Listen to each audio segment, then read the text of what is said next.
Hi everyone, thank you so much for joining me today. My name is Mercy, and today I wanted to talk about, I felt led to speak about the concept of living our truth. Live your truth is a very prevalent and popular sentence that's being communicated these days. And I don't know if it's so prevalent in like other countries or anything like that, but I know within American society, this is something that's really taking over. And a lot of it is because we are in a pluralistic society.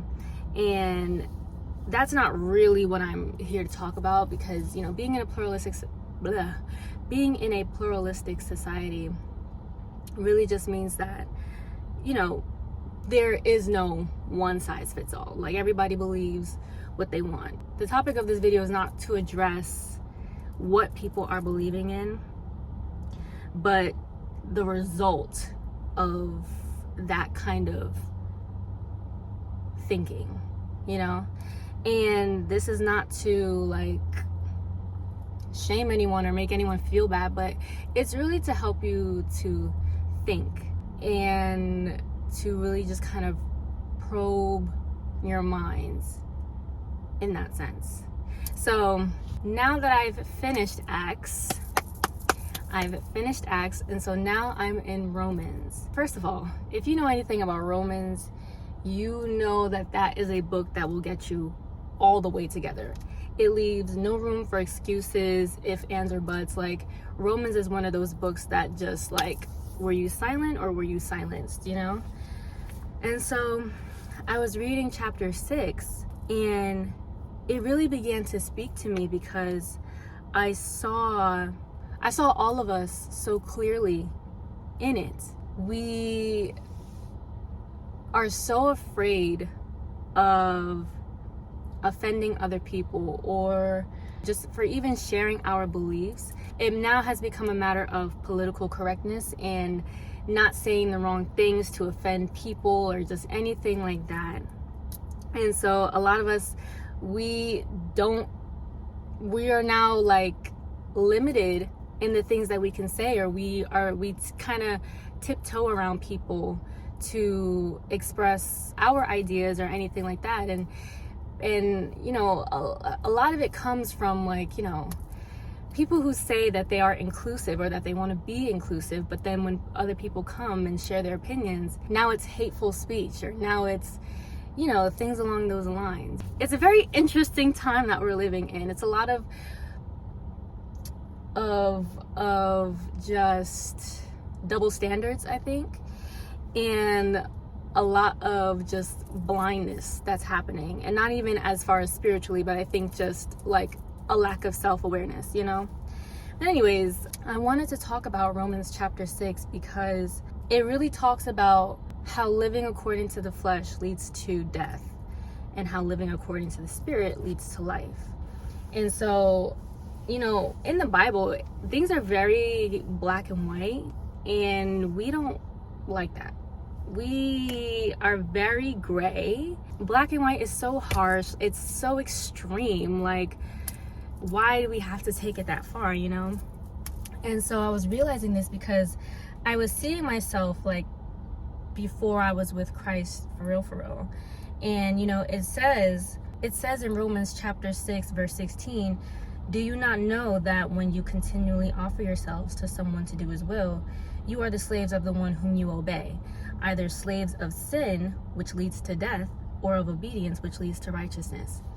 And I know me, I was like, why does it have to be just two?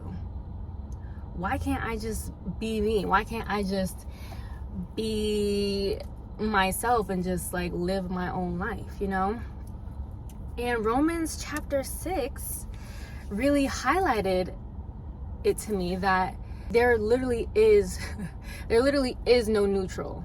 It doesn't look like we are slaves to sin. Like, we're not out here like, you know, robbing people or, you know, just doing things to harm people so blatantly. But then again, we're also not following God. You know, we're just doing us.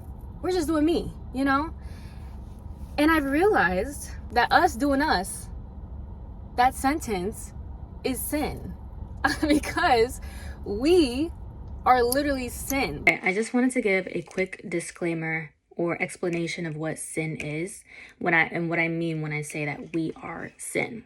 Sorry, my glasses are crooked. So essentially, sin, when it's translated as Paul used it, the Greek translation of the word sin means to miss the mark, as in like there's a target, and that target, if you visualize it, that target is God's intended design for us.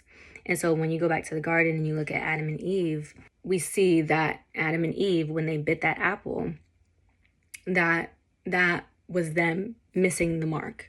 They missed the mark of God's righteousness. And so that's what I mean when I say that we are sin, because we have descended from them, and because we are born into sin. That's why you don't have to teach a child how to lie. If children know that they're doing something that they shouldn't, and you ask them, did you just do this when I told you not to? They will lie. You don't have to teach it. Well, some kids, not all, but you don't have to teach a child how to lie. Some children, you don't have to teach them how to steal. We do these things, and we know, even if we're not in God, we know it's not right to steal. We know it's not right to lie. And so it's interesting that you don't have to teach a child how to do that. Why? Because we are born in sin. And so that's what I mean when I say that we are sin. We have a sinful nature. But God comes and he helps us to correct that. And he gives us the opportunity to live differently, to live in our spirit. Getting ahead of myself. Without God, we live according to the flesh because we know nothing else. And so when we live for ourselves, when we are just doing us, when we are just striving to do what we want to do, making our choices, making us the God of our own lives, it doesn't seem harmful, because it's just like, I'm just going to make the right decisions for me because I know my best interest. No one knows me like I know myself. So I'm just going to go out here. I'm going to hustle. I'm going to build my career. I'm going to find my relationship. I'm not settling for just any man. I'm not settling for just any career. Like, I'm going out and I'm going to do me, and I'm going to do me to the best ability. Bars. And so when we have that kind of mentality, that in and of itself is a sinful mentality. And that sounds crazy, but we don't realize that when you are a master of your own life, when you are a master of yourself, that means you're also a slave to yourself. Because you are the God of your life, because you are the master of your life, you have no choice but to succumb to the obedience of yourself. And this is the deception of the world. This is the deception that Satan throws at us, where it's like, listen, you know what's best for you. Nobody knows you like you know yourself. You need to live for yourself. Like, just live for yourself. Find your own truth and live for that. And we don't realize that is essentially leading us to death. And that when we begin to live for ourselves, when we begin to make our own choices, when we begin to marry the people that we think are right for us, when we begin to chase the careers that we think will fulfill us, a lot of the times, it's not always people who have made lives for themselves. They're not going to always share their down moments. We never know what anybody's dealing with. It's not until people are on the other side of what they're going through that they actually share what they've been going through. And these will be people, like we see all the time, celebrities who are living la vida loca in our eyes, but are really struggling behind the scenes, things that we never think that they're going through. Everybody's story is their own, but I'm just saying, to think about that. When we live according to our flesh, we will always find ourselves on a path to death. And it's not as if it's a fast track. Sometimes it's slow. Sometimes it's taking you there, but you can't see it. And so this is why This is why it takes humility to see God, because this world will puff you up and will make you think that trusting in a higher being, trusting in a God who created you for a purpose, is weakness, and that you need to go find out who you are, find your own truth. Matter of fact, don't even find your own truth. Look for the truth in society. Look for the main consensus that we all agree upon in society, and follow that, because that will help you to live a life of purpose, of fulfillment, of being able to say that you created this life for yourself. And then, God forbid, you pass away, and now you're in an eternity separated from God because you lived your truth your entire life.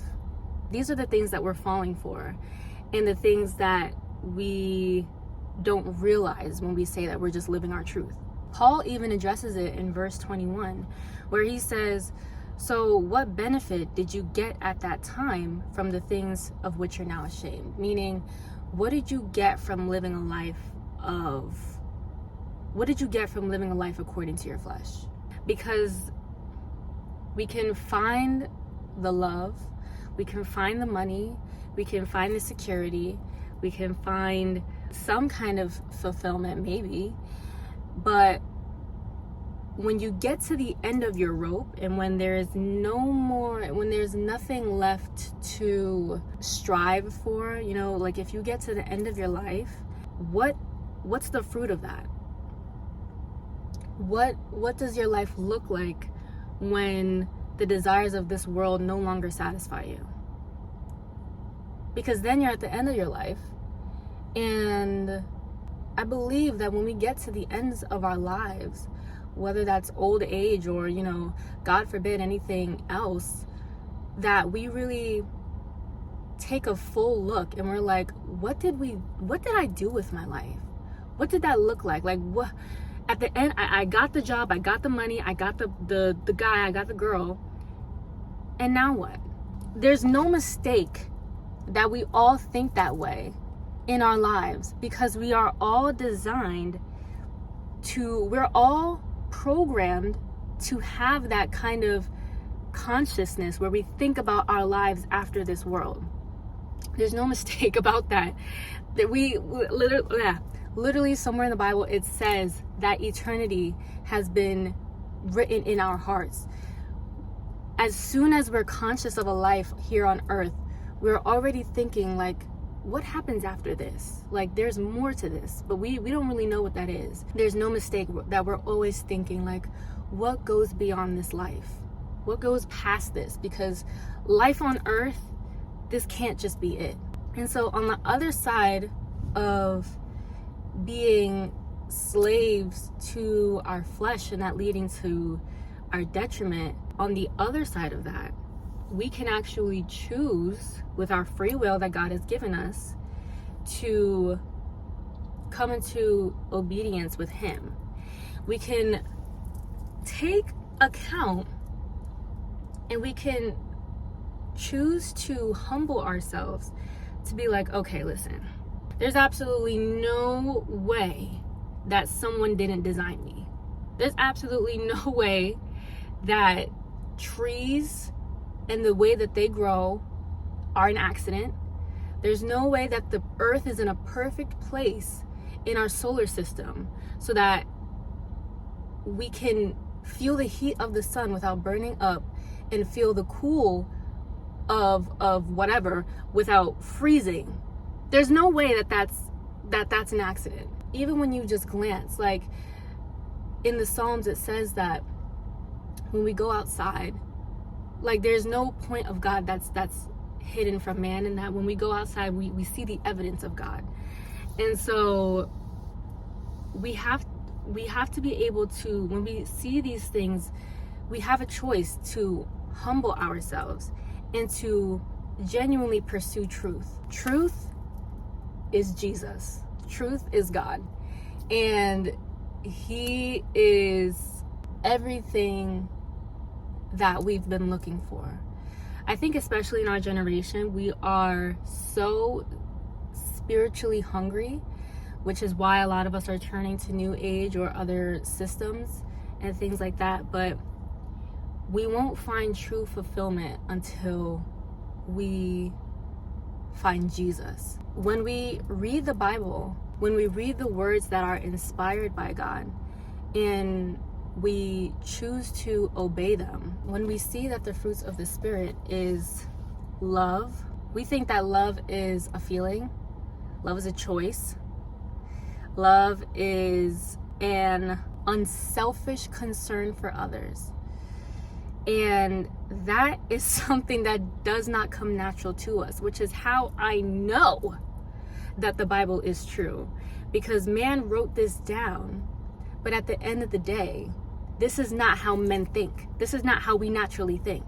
We choose to obey God by having love, having joy, peace, patience, kindness, goodness, faithfulness, gentleness, self-control. These are not human character traits. It's like these are literally fruits of the Spirit. If it was up to us, we could not have joy. We find joy in debauchery. We find joy in drugs or in vices or things like that. But even at the end of those things, at a certain point, whether sooner or later, we will come to the end of that rope and be more depressed than when we started. We can't find peace without God. The society that we're in, I'll just leave it at that. We don't have patience naturally, especially in this generation of instant gratification, because we've now been in this era of technology and having instant answers and instant packages brought to our house. We are now in a state of constant and more. We don't naturally want to be patient for things. Kindness is not something that's natural to us. We can be nice to people. I think we're nice by social standards or by social customs or, niceties and all that. But kindness is something else. Faithfulness, loyalty. The minute something gets hard, we want to leave. Faithfulness is a divine gift. All right, gentleness. A lot of us are harsh and a lot of us are aggressive in our tone, and we don't know what it means to be gentle by ourselves. We don't know what a gentle heart looks like. We don't know what a gentle approach looks like, because if someone's wrong, they're wrong, and that's it. And self-control. I don't really think that one has to be explained. We do not have self-control without God. A lot of us are being deceived by this era of self-help and these teachers and these gurus who are teaching us how to master the self and how to master self-control and all of these things. My question is, at the end of that, when you've mastered yourself, when you've mastered your self-control, what do you get at the end of that? Except maybe 30 years of trying to put in what you practiced. What's the end goal with that? Ask yourself, is it worth it? Is it worth it to learn how to master myself in my flawed nature, when really, in reality, there is a God who sees the potential in you and is asking you, if you just listen to my word, if you would just take heed, if you would just obey, I'm telling you that you need to be more patient, that you need to be more loving, and that these things, this fruit for the soul, these fruits of the Spirit that I'm calling you to, they're not for your detriment. They're not going to leave you with a life of unfulfillment. They're actually leading you to a life of purpose, to a life of fulfillment, to a life of prosperity. Because at the end of the day, whether you acknowledge him or not, God is there, and he is your father. He quite literally, intricately has woven you in the womb. He knows exactly who you are. He knows the thoughts that you have. He knows the paths that you take. And God is not like us. He is continually there, showing himself to you, giving you little pieces of himself, giving you little revelations of himself, and in hopes that you would just, that we just accept him. And it's funny how we're in a society where all we want is acceptance, but we refuse to give that to God. We're all searching for truths, but at the end of the day, for our flesh, truth is very hard to hear. Truth is not something that's always going to sit right with us. There's always going to be a little bit of resistance to truth. That's why there's always resistance to Jesus and to his name. Like, there's no mistake with that. But with truth, on the other side of that, we begin to think differently and we begin to act differently. And truth, actually, even though it's painful in the beginning, it sets us free and it helps us to grow. At the end of Romans 6 is verse 23, where Paul says that the wages of sin is death. The price that you pay of living your truth, of living according to your flesh, of living according to your own standards, leads to death. It's a spiritual death that it leads to. And then when you get to the end of your life, without God, because of the refusal to accept God or to accept his truth or to accept his free gift, now there's the consequence of living in an eternity separated from him. And so I beg you to really evaluate whether what you're doing, whether you living in your truth is actually benefiting you. Because then when we get to the other side of Romans 6:23, it says, Paul says that the free gift of God, that is his remarkable, overwhelming gift of grace to believers, is eternal life in Christ Jesus our Lord. And so it really just makes me think about life and the good aspects of life and the bad aspects and all of the good that comes with God. The sunshine, the sky, the rain, the wind blowing, a beautiful breeze on a hot summer day, joy, happiness, smiles, peace, all of that comes from God. And all of the dark things that come with this world that we hate, that we know are evil, those are a result of living a life separated from God for eternity. Those are the things that will continue to happen in an eternity separated from him. I really just ask and plead, I really plead that you evaluate your life and what your end goal is. Ask yourself if it's worthy, if it's worth it to live in eternity separated from God. I pray that this reaches whoever it needs to. I pray that it blesses you and that I pray that it just sits with your spirit. I really love you guys. I just pray that it touches who it needs to. All right?